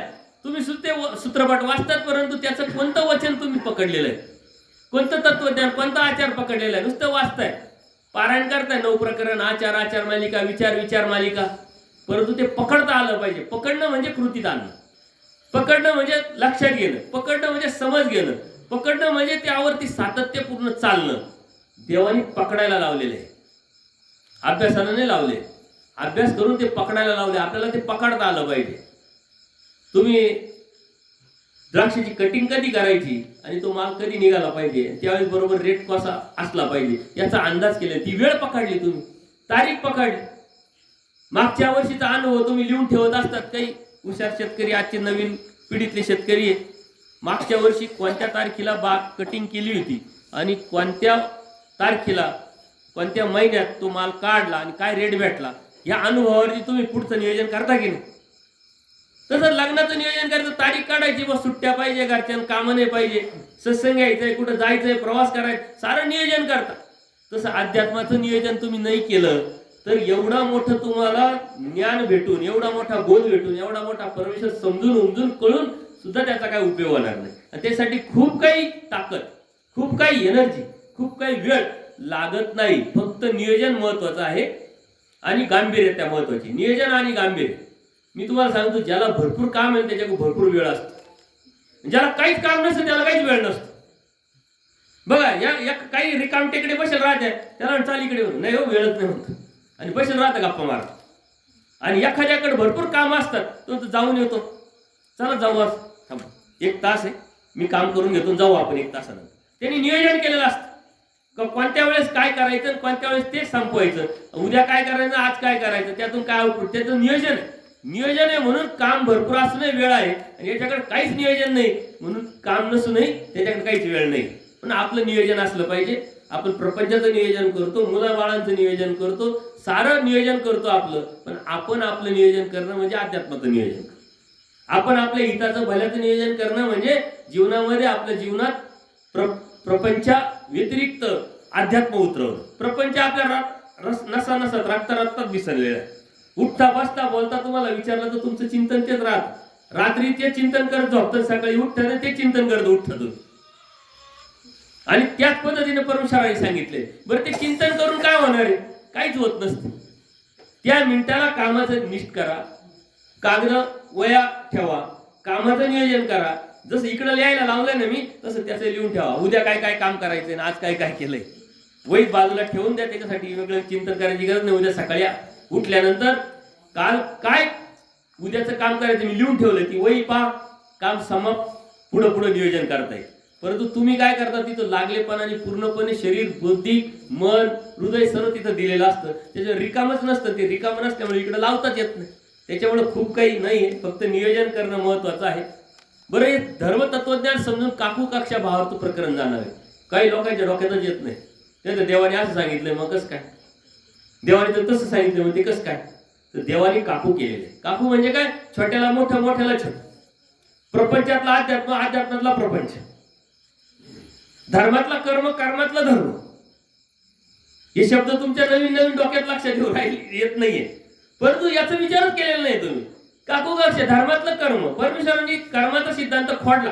कर्मातून देव भेटणार नाही सांगितलं, परंतु मग कोणत्याच कर्मातून धर्म भेटणार नाही का? कोणत्याच कर्मातून परमेश्वर भेटणार नाही का? तर धर्मातल्या कर्माने परमेश्वर भेटणार आहे. कर्म तर करावंच लागणार आहे ना. विधी ही काय? कर्मच आहे. अभ्यास काय? कर्मच आहे. कृती ही काय? कर्मच आहे. पण अध्यात्मातल्या कर्मातून, कर्मराटीच्या कर्मातून देव नाही भेटणार. पूजनीय माई भटांनी कोणते कर्म सांगितले ते, आणि त्या कोणत्या कर्माचं परमेश्वराने सिद्धांत खोडला. नंतर कर्म करायलाच लावले देवाने. त्याग कर म्हटले, कर्मच आहे. अनुसरण कर्मच आहे. भिक्षामाग कर्मच आहे. परमेश्वराचा अनन्यभावे शरण जाऊन सेवा करणं हे कर्मच आहे. परंतु धर्मातलं कर्म, अनासक्त कर्म, हे जेव्हा तुम्ही समजून घ्याल, काकू कक्षा भावार्थ आणि प्रकरण, त्या प्रकरणानुसार, लिळेनुसार, त्या सूत्राचा अर्थ, त्यावेळेस तुमच्या डोक्यात तर राहीलच राहील, पण ते पक्क फिट होईल.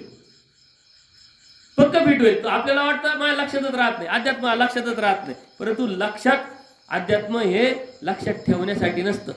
अध्यात्म हे कृती करण्यासाठी असतं. कृती केल्यानंतर लक्षात आपोआपच राहतं. आपण लक्षात राहण्यासाठी एनर्जी खर्च करतो. आपण कृती करण्यासाठी एनर्जी जर खर्च केली तर लक्षात आपोआप राहील. पण लक्षात राहून, लक्षात ठेवून, तिथं एनर्जी वेस्ट करून कृती जर नाही केली तर ती एनर्जी आपली वाया जाईल. लक्षात घेतलं पाहिजे. काम करत असताना एखादं काम तुमच्या हाताखालून जर केलं तर काय स्वरूपी ते लक्षात राहत. काम न करता लक्षात न ठेवता आणि ते हाताखालून न काढता तुमच्या कधीच लक्षात येत नाही. हे अत्यंत महत्वाचा मुद्दा आहे. जर तुम्ही लक्षात घेतला तर खूप सोपं होऊन जाईल. वेळ भरपूर झालेला आहे आणि आपला विषय खूप मोठा आहे, परंतु तो विषय पुरा केल्याशिवाय आपल्याला पुढे जाता येणार नाही. महादायचा विचार ते बोध झाला, समजलं, सर्व कळालं. आता देव काय, परमेश्वर काय, ज्ञान काय, समज काय, मग आम्ही काय करावं? फक्त ब्रह्मविद्याशास्त्राचा अभ्यास करावा का? वेद, पुराण, भागवत कथा किंवा आणखीन काही इतर याचा अभ्यास करावा की नाही? देव म्हणता विषय व्यवस्था करू आणि त्याशी ऐकू. तुम्हाला विषय व्यवस्था करता आली पाहिजे. कोणतंही तत्वज्ञान जेव्हा तुम्ही अभ्यासता, समजता, ऐकून घेता, त्यावेळेस त्यातून विषय व्यवस्था आपल्याला करता आली पाहिजे का मला देवाने काय सांगितलंय त्या शास्त्राबरोबर आपल्याला तुलना करता आली पाहिजे. आणि ती तुलनेतून मी किती योग्य रस्त्यावर आहे, मला जे भेटले ते किती किमतीचं आहे, हे आपल्याला कळण्यासाठी, कॉन्फिडन्स येण्यासाठी तुम्ही इकडं तिकडं जाऊ शकता. देवाने तर सांगितलंय अन्य मठात जायचं नाही, म्हणजे अन्य संप्रदायाच्या, अन्य साधूच्या संसर्ग करू नये, अन्य मठात जाऊ नये. म्हणजे मग कोणाला जाऊ नये का? म्हणजे जो जरट आहे, विषय व्यवस्था करू शकतो तो जाऊ शकतो. आता आपल्या तसं काही संबंध येत, परंतु या अभ्यास करताना तुम्ही वेदाचा अभ्यास करू शकता, पुराणाचा अभ्यास करू शकता, दासबोध आहे, ज्ञानेश्वरी, कुराण आहे, बायबल आहे, सारा अभ्यास करू शकता. तुम्हाला याचा अभ्यासाला वेळ नाही भेटत, ते कुठून अभ्यास करणार? परंतु याचा करण्याचा उद्देश एकच आहे की उत्सुकता तुम्हाला लागली पाहिजे की नेमकं याच्यात आहे काय, मी ज्या रस्त्यावर आहोत, ज्या धर्मात आहोत, ते योग्य की अयोग्य. आणि जेव्हा ते कळेल तेव्हा तुमची किंमत, कॉन्फिडन्स, परमेश्वराविषयी असलेलं आवडी, वेच निर्माण होईल आणि तिथं तुम्ही पक्के टिकून राहा. अन्य वृत्ती देवानी का सांगितली? देवता सांगितल्या म्हणून अन्याची व्यावृत्ती करून परमेश्वराने पराची प्रतिष्ठा केली ना, म्हणून परमेश्वर आपल्याला कळावं. आपल्याला देवता जर सांगितलंच नसते देवानी तर परमेश्वर आपल्याला कसा कळाला असता? म्हणून आपल्याला हे सारं अभ्यासावं लागेल, त्याच्यात विषय व्यवस्था करून परमेश्वराकडे जाण्यासाठी रस्ता तयार करावा लागेल. महादायसाला देव म्हणतात ऐकू ये म्हटले, पण विषय व्यवस्था करता आली पाहिजे. अन्यथा विषय व्यवस्था नाही केली, एखादी कादंबरीतून त्याला तो देव समजून लागतो आणि या धर्मावरून जाऊ शकतो. त्याच्यासाठी इथला अभ्यास हा तुमचा परिपक्व असला पाहिजे, इथली समज तुमची अत्यंत असली पाहिजे, विषय व्यवस्था आपल्याला करता आली पाहिजे.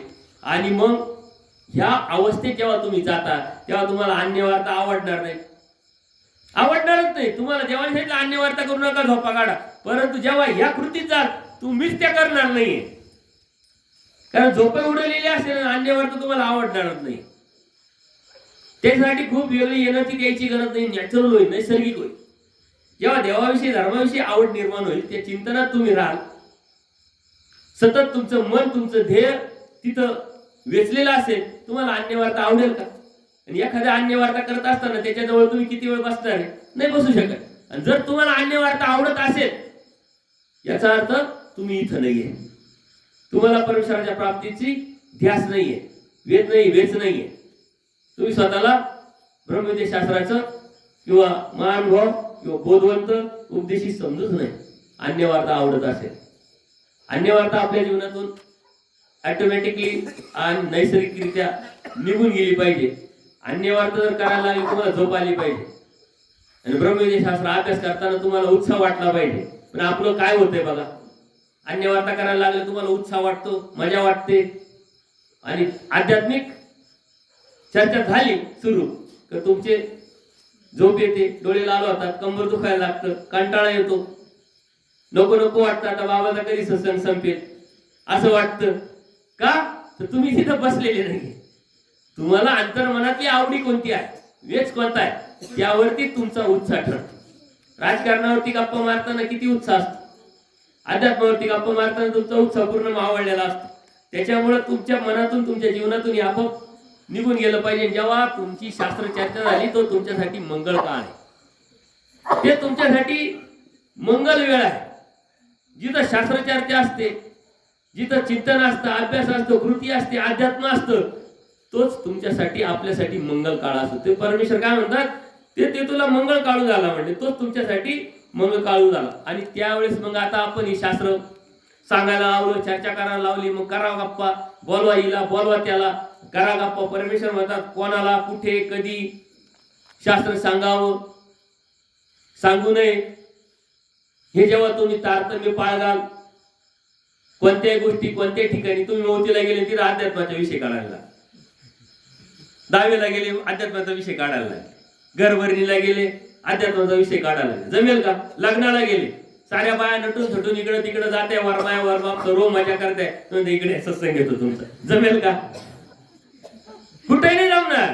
तिथं आपल्याला आपली साडी दाखवावं लागेल आपली.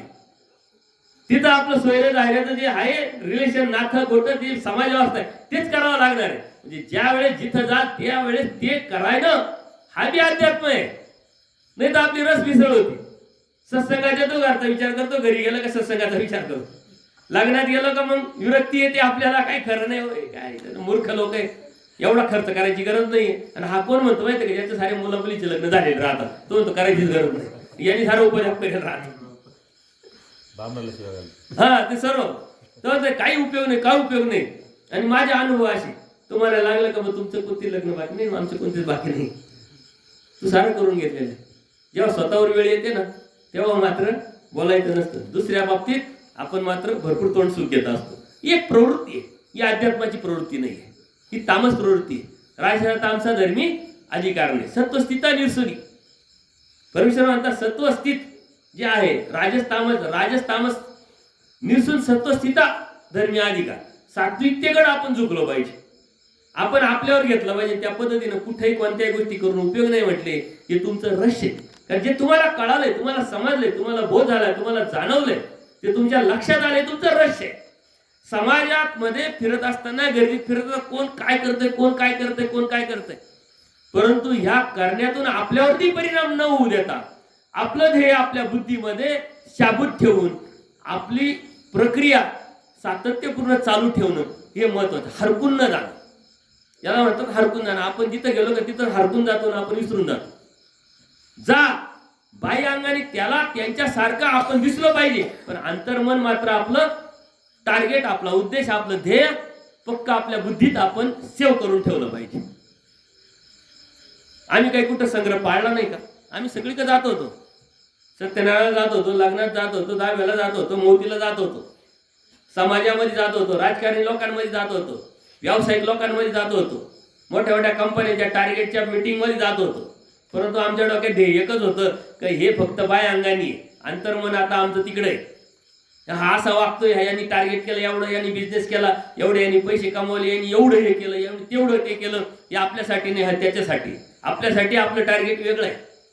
कोण कसं वागतोय, कोण कसं बोलतोय, कोण अभ्यास करतोय का नाही, नैतिकता सांभाळतोय नाही का, कोण चोऱ्या करतोय, कोण भामटेपणा करतोय, कोण खोटेपणा करतोय, याच्याशी आपल्याला काही मतलब नाही. त्याचा आपल्यावरती परिणाम होऊ न देता आपल्या जीवनाचं ध्येय, टार्गेट, उद्देश आपल्या मनामध्ये रुजून ठेवणं, सेव्ह करणं, हा अध्यात्माच्या ज्ञानाचा समज सर्वात मोठा आहे. आणि तो कृतीवर गेल्याशिवाय होऊ शकत नाही. तुम्ही समाजात जाताय, फिरताय, गर्दीत राहताय, परंतु त्या गर्दीतून सुद्धा तुम्हाला एकांत, त्या गर्दीत सुद्धा तुमचं ध्येय तुम्हाला विसरला लावत नाही. ते खऱ्या अर्थाने अध्यात्म आहे. आणि परमेश्वराने ते अभ्यासाला लावलंय आणि ते समजायला लावले. म्हणजे ते तुमचं रहस्य आहे. म्हणजे तुमचं रहस्य तुमच्या हृदयामध्ये असलं पाहिजे, तुमच्या मनात, तुमच्या बुद्धीत असलं पाहिजे. समाजात जाताना समाजाला समाजासारखं आपण दिसलं पाहिजे. नातेवाईकांमध्ये गेलं तर नातेवाईकांसारखं आपण दिसलं पाहिजे. जिथं गेलो तिथं आपण त्यांच्यासारखं दिसलं पाहिजे, पण असलो नाही पाहिजे.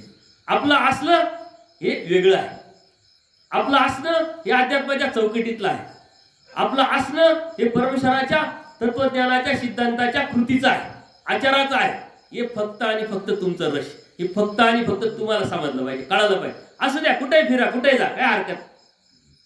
मी पण गेलो, परंतु ते टार्गेट जोपर्यंत तुम्ही हृदयात सेव्ह करत नाही तोपर्यंत तुमचा आध्यात्मिक प्रवास, आध्यात्मिक प्रगती परमेश्वरापर्यंत तुम्हाला घेऊन जाऊ शकत नाही. त्याच्यामुळे परमेश्वर म्हणतात, जर तुम्ही असं नाही केलं तर लोक तुमचं चेष्टा करतील, त्या चेष्टेतून तुमच्याकडून आविली घडेल आणि त्यातूनच परमेश्वराच्या या धर्मापासून तुम्ही दूर जाऊ शकता. कारण का, इकडे तत्वज्ञानाच्या गोष्टी करतात, नैतिकतेच्या गोष्टी करतात. समाजात गेल्यानंतर तसं राहत नसेल, वागत नसेल तर लोक म्हणतील इकडे ज्ञानाच्या गोष्टी करतो, तत्वज्ञानाच्या गोष्टी करतो ना, आपण काय खोटा बोलतो, काय भामटेपणा करतो, तोंडावर नाही मागं पुढं चेष्टा करतील की लोक टाकवली वाट. हे रहस्य आहे तुमचं. वास्तविक आता परमेश्वरांनी सांगितलंय औसाच्या माध्यमातून, निमित्तातून देवाने सांगितलं औसांना की या या मंदिराच्या उद्यापनाला आम्ही आलो. आता औसा बडबडी एका म्हाताऱ्याला विचारलं की मंदिर कधी बांधलं, 350 वर्ष झाली आहे. 2-4 पिढ्या गेल्या, आम्हाला आठवत नाही. म्हणजे देव आमचे काय 350 वर्षाचे. ती सांगायला लागली. देव म्हणतात, अहो हे तुमचं रहस्य आहे, हे तुम्हाला कळालंय.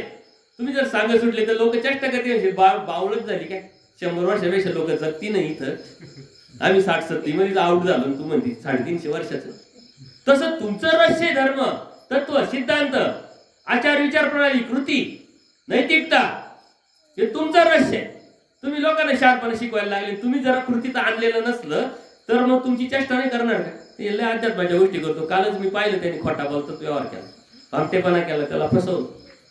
हे तुमचं रहस्य आहे. तुम्ही आतमध्ये जे आहे ते परमेश्वराच्या चौकटीत राहणारे आहोत आणि तुमची ओळख एकच आहे, तुम्ही परमेश्वराचे, परमेश्वर तुमचा आहे. बाई अंगाने ज्या गोष्टी आहे या कुठेही सांगून उपयोग नाही. तुम्हाला जो बोध झाला, जो तुम्हाला समज झाला. एखादी व्यक्ती म्हणते घ्या पैसे, म्हणजे नको. अरे लोक काय सर्व पैसे पाठीमागे फिरताय आणि हा नाही म्हणतोय. का नाही म्हणतोय? ते रहस्य आहे तुमचं. सारं सोडण्याची तयारी, सारं सोडण्याची वासना, मला फक्त देव हवा, ही भावना. लोक म्हणतात मौज मजा करायची आणि ह्या जाण्याच्या सोडायच्या गोष्टी करतोय. याच्याकडे सर्व आहे, उपभोग घ्यायचं, सोडायच्या गोष्टी करतो. हे तुमचं रहस्य आहे. हे जे तुम्हाला कळालंय, कारण बोधशक्ती परमेश्वराने दिली. जे तुम्हाला कळालं ते समाजाला कळालंय का?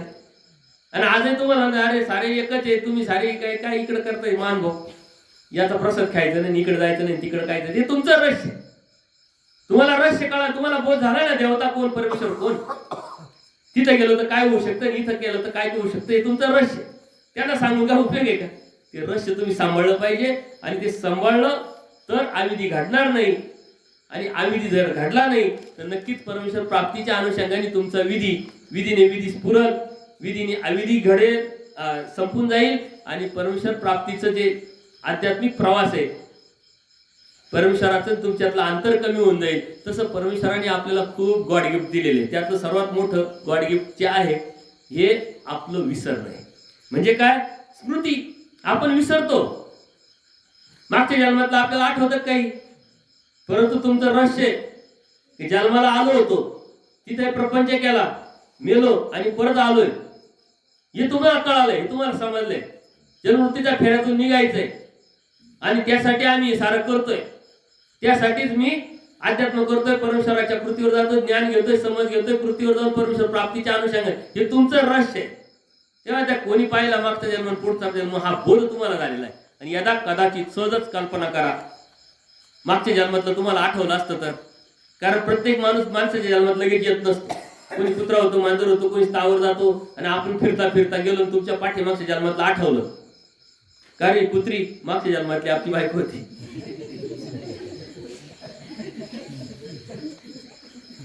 चला घरी काय होईल? आताची बायको काय करेल तुम्हाला? तुमच्या पॅकेटात लात मारी, तिच्या पॅकेटात लाट काढत. बाबा काही घटना असे घडले का काही लोकांना पूर्वजन्म आठवलं, त्याच्यावरून उलट परमेश्वराने सांगितलेला जो पुनर्जन्माचा सिद्धांत तो पक्का झाला की नाही, तर त्याच्या पाठीमाग काही ऋणानुबंध संबंध असतात, काही गॉड गिफ्ट असू शकतं. आणि एकाग्रता ही अत्यंत महत्वाची, सात्विकता ही अत्यंत महत्वाची, शुद्धता ही अत्यंत महत्वाची. गाढव दिसला, अरे हा मागच्या जन्मातला मामा आहे, हा काका आहे आपला, या झाडामध्ये हा आपला असा आहे. काय होईल गडबड? आज जे जगतोय ते जगता येणार नाही आपल्याला. म्हणजे परमेश्वराने किती मोठं गिफ्ट दिलेलं आहे. परंतु आठवायचं काय? बोधाद्वारे परमेश्वराने दिलेली जी जाणीव आहे, हे जरी देवाने तुम्हाला स्मृती गिफ्ट दिलेलं आहे, विसरून टाकलेलं, तुमच्या जीवनातून तुमच्या जीवनातून डिलीट करून टाकलेलं आहे, तरी तुम्हाला बोधाद्वारे जाणीव झालेली का मी मागे होतो. म्हणून आपण म्हणतो ना, अनंत जन्म गेले, अनंत सृष्ट्या केल्या म्हणतो की नाही? का म्हणतो? ही जाणीव तुम्हाला झाली, तुमचं रहस्य. त्याच्यामुळे आपण या गोष्टी केल्या पाहिजे.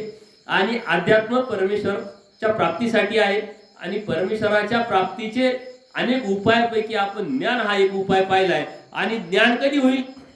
या प्रपंचातली आसक्ती जेव्हा तुमची कमी होईल, ती सुटेल, या प्रपंचावरती तुम्ही अनासक्त होईल, तोपर्यंत ही ज्ञान, ज्ञानातला समज, ज्ञानातला बोध आणि त्या बोधातून कृतीवर तुम्ही जाऊ शकत. प्रपंच सोडायला नाही लावलेला आहे देवाने, प्रपंच करायला लावलेला आहे, पण तो कर्म, ड्युटी, कर्तव्य त्या चौकटीत राहून करायला लावलेला आहे. तिथं आसक्त होऊन जर केलं याला कदाचित तर त्यातून खूप मोठे नरक भेटतात. आणि अध्यात्माच्या अनुषंगाने जर बघितलं, बघा काही आपल्या प्रत्येकाच्या घरामध्ये असतं, नाता नातींविषयी, मुला मुलांविषयी खूप आसक्ती असते. जे अज्ञान असतात, जेवढे अज्ञान तेवढी आसक्ती जास्त, तेवढी आसक्ती जास्त. मुलं, त्यांचे लग्न होतात, त्यांना मुलं होतात, म्हाताऱ्यांचं काम काय राहतं, नात्याला सांभाळायचं. आणि ते इतकी आसक्तीपणाने, इतकी आवडीनं सांभाळत राहतात. कर्तव्य म्हणूनही मी सांभाळणं आहे, अनासक्त होऊनही सांभाळणं आहे, आणि आसक्त होऊनही सांभाळणं आहे. कृती एकच आहे, परंतु तुमचा हेतू, तुमचा भाव कसा आहे त्यावरती ते अवलंबून आहे. कृती तर करायचीच आहे, परंतु ते आसक्तीनं सांभाळत असतात, लागलेपणाने सांभाळत असतात. आणि त्यांच्या मनात काय येतं की मी आहे म्हणून पोर सांभाळताय, पोर सांभाळताय म्हणून हे वाढत आहे. ते कुत्रं असतं ना, ते बैलगाडीच्या खाली चालतं, त्याला काय वाटतं, मी ती गाडी ओढतो. अज्ञानी आणि आसक्त लोक काय म्हणतात का आम्ही सांभाळतो म्हणून, नाही तर येतं यांच्या कामात, यांना काय जे पोर सांभाळता येतात, हे कायचं खरं आलं यांचं. नंतरच्या काळात काय होतं माहिती की आसक्त करता करतात म्हातारी मरत. पण ती एवढी आसक्ती होते का ते म्हातारी त्याच घरामध्ये कुत्री होऊन येतात. आणि ते नातू मग घराच्या बाहेर चालायला लागले का ते भुगतात. गाडी आली, ते पोरं पळायला लागले का ते भुगतात. त्यांची काळजी वाटते ना त्यांना असं वाटतं की आम्ही नसलो तर हे काय करणार, आता आम्ही गेलो तरी आमच्याशिवाय कोणीच नाही यांना. एकदा दुपारच्या वेळेस काय होतं, पोरं पोरी, लहान पोरं, नातू नाती अंगणात खेळत असतात, आणि काहीतरी गाडी येते, ते पोरं पळायला लागतात, म्हणून ते कुत्री जोरजोरात भुकतात, जेणेकरून ते घाबरून पोरं घरात पळतील. आणि सुनबाईची झोप मोडते. सुनबाई यांची दररोजची कटकट, ती उठतील, लाकडं चांगली कुत्रीच्या पॅकेटात मारतात, मग ती चर्चा करतात. ते म्हातारा म्हणतो तुला मी सांगत होतो, आपला कार्यक्रम आटपलेला, आपण कायच्या डोक्यात आता यांच्यासाठी आपण किती केलं तर त्यांना काही जाणीव आहे का, ते आपल्याला मारणारच आहे, त्याच्यापेक्षा आपण आता दुसरीकडे कुठं जाऊ. हे कुठंतरी जाऊ, ही प्रवृत्ती निर्माण होणं म्हणजे अनासक्त कर्म करणं. आपण कुठंतरी जायच्या भानगडीतच पडत नाही, आपण होतो इथंच. त्यासाठी तर बाया तर काय करतात, उपास तापास करतात दिवसभरात, आणि त्या वडाला पुजतात. त्या वडाचं वय आयुष्य किती राहतं माहिती का, नरकाचं आयुष्य 1000 वर्षाचं आयुष्य वडाचं. आणि त्याचं पूजन तेच अगोदर नरकात आहे, आणि त्यांची पूजा करतात, 7 जन्म भेटले म्हणतात. 7 जन्मात काय भेटला पाहिजे. जर एखाद्याच बाजूला घेऊन विचारलं तर माझी बहीण तू सांग बरं खरं खरं काय, किंवा यांना बाजूला घेतलं का बघा आता सांग बरं काय खरं खरं. हे सारा दिखावा आहे. अध्यात्मातलं ज्ञान आणि ज्ञानातला समज आपल्या जीवनातला दिखावा काढून टाकतो, आपल्या जीवनातलं डुप्लिकेशन काढून टाकतं, आपल्या जीवनातली कृत्रिमता काढून टाकतं, आणि खऱ्या अर्थाने आपण जगायला सुरुवात करतो ना. आज जगता जगता जेव्हा खऱ्या अर्थाने जगायला सुरुवात करू, तेव्हा परमेश्वर प्राप्तीचा या ज्ञानाचा उपाय आपल्याला सापडतो. आणि उठता बसता तुम्ही त्या परमेश्वराच्या प्राप्तीसाठी तुमचा हा प्रयत्न सातत्यपूर्ण जर करत राहिले तर नक्कीच हा परमेश्वरापर्यंत आपल्याला हा दरवाजा किंवा हे समज किंवा हा उपाय आपल्याला घेऊन जाऊ शकतो. फक्त ज्ञान म्हणजे काय, तो समज म्हणजे काय, आणि कशा पद्धतीने ते घेतलं पाहिजे, कसं उतरवलं पाहिजे, आणि प्रापंचिक ज्या जबाबदाऱ्या आहे त्या अनासक्त कर्तव्य म्हणून कशा केल्या पाहिजे, आणि गांभीर्यपूर्वक कर्तव्य म्हणून आपल्या हिताचं भल्याचं म्हणून अध्यात्म कसं केलं पाहिजे, हे जर समजून घेतलं तर परमेश्वर प्राप्ती खूप सोपी आहे, ते तुमच्या लक्षात येईल. यावरती काही प्रश्न असतील तर तुम्ही विचारू शकता. सर्वज्ञ श्री चक्रधर स्वामी की दंडवत हो.